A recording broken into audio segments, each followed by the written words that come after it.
Hi all. ఇప్పుడే మన జియో హాట్‌స్టార్‌లో రీసెంట్‌గా స్ట్రీమింగ్‌కి వచ్చిన 'మూన్ వాక్' అనే మూవీ చూసా. మూవీ ఎలా ఉందంటే పర్లేదు బానే ఉంది. యాక్చువల్‌గా ఇది వచ్చేసి మనకు ఒక మలయాళం మూవీ. మనకి తెలుగు డబ్‌లో అవైలబుల్‌గా ఉంది. డబ్బింగ్ కూడా బాగుంది. యాక్చువల్‌గా మనకి ఈ మూవీలో ఏం చూపిస్తారంటే 80స్‌లో కేరళ యూత్ అప్పుడప్పుడే వస్తున్న బ్రేక్ డాన్స్‌కి వాళ్ళు ఎలా ఇన్‌ఫ్లుయెన్స్ అయ్యారు. వాళ్ళ ఆ డాన్స్‌ని వీళ్ళ లైఫ్‌లో ఒక పార్ట్ కింద మార్చేసుకోగానే వాళ్ళ లైఫ్ అనేది ఎలా మారిపోయింది, ఎలా చేంజ్ అయింది అన్నది మనకి చూపిస్తారనమాట. అంతే, చాలా సింపుల్ ప్లాట్. ప్రెజెంట్ రియల్ లైఫ్‌లో జరిగిన స్టోరీనే వీళ్ళు ఇన్స్పిరేషన్‌గా తీసుకొని వీళ్ళు ఈ మూవీ అనేది తీశారనమాట. మూవీలో పాజిటివ్స్ ఏంటంటే ఫస్ట్ ఆఫ్ ఆల్ ఆ వరల్డ్ బిల్డింగ్ అనేది చాలా బాగా నచ్చింది నాకు. ఆ 80s వరల్డ్‌లోకి కాసేపు మనల్ని అలా తీసుకెళ్ళిపోతారనమాట. అది బాగా అనిపించింది. ఆ క్యారెక్టర్స్ కూడా మంచిగా డిజైన్ చేసుకున్నారు. అండ్ కాస్టింగ్ కూడా చాలా పర్ఫెక్ట్‌గా ఉంది. నాకు బాగా అనిపించింది. కొన్ని క్యారెక్టర్స్ అయితే తోపసల.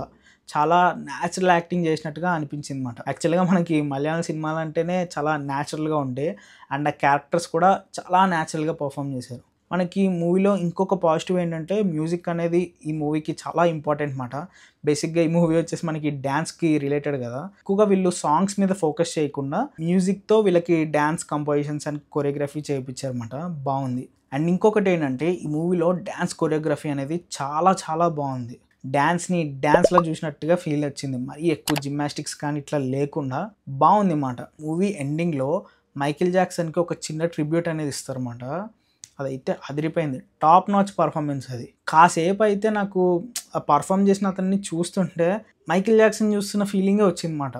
అంటే మనకి మొత్తం బ్లాక్ షేడ్‌లో ఉంటాడు. తన ఫేస్ కట్ కూడా కాస్త అలాగే ఉంది. మరి అది సినిమాటోగ్రఫీ స్కిల్లా ఏంటో అయితే నాకు తెలీదు కానీ చాలా అనిపించింది. కాసేపు మైకేల్ జాక్సన్‌నే చూస్తున్న ఫీలింగ్ వచ్చిందన్నమాట. తను కూడా చాలా చేశాడసల. మైకేల్ జాక్సన్ ఫ్యాన్స్ ఎవరైనా ఉంటే ఆ ఒక్క సీన్ అయినా చూడండి ఈ మూవీలో. అనిపిస్తదన్నమాట. సరే, ఇంక ఓవరాల్‌గా మూవీ చూడాలా వద్దా అంటే ఈ మూవీ అయితే అందరికీ నచ్చదు. కొంచెం మీకు డాన్స్ అంటే ఇంట్రెస్ట్ ఉంటే గనక మీకు నచ్చుతది. పెద్ద ప్రొసీడింగ్స్ అయితే అంతలాగా వెళ్ళవమాట. కొంచెం స్లో పేస్డ్ లాగే వెళ్తాయి.